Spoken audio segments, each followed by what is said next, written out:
From time to time ngiposta inhlanzeko ma-status hayi ngoba ngisho uthando lwabo ngenxa yokuthi abantwana abahle ngokwakhiwa uNkulunkulu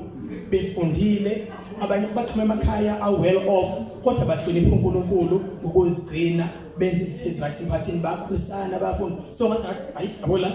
umndeni wami wesibili mhlawumbe ngihlushwa amandla nhlanzeko ngiyanithanda kakhulu ngile inkosi ngicela ungifihle ngime la wena uthangile khona akukho onye mhlambe ke engathi babe ngithi ngihlonipha ulethu okuhle ngase ngiqhubeke ngiyokwenza ngaphandle nganquma nje ngathi ngiyizokuma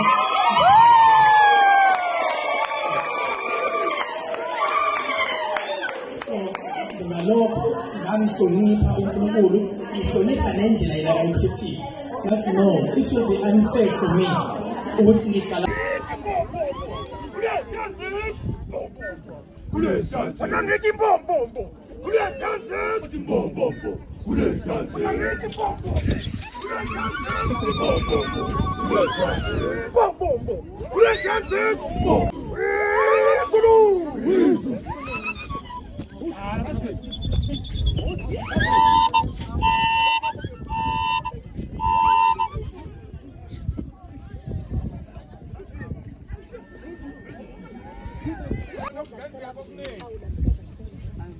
ukubulana nje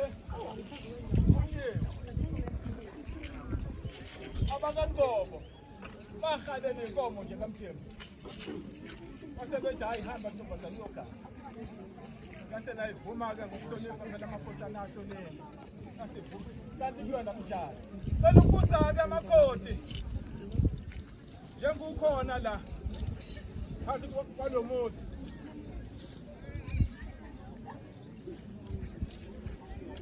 wena walanga la langa lakho wayemela njengolana nje makhoti ngabe uze ngothando yini phakathi kwalomuzi wakaMthembu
Malume letho.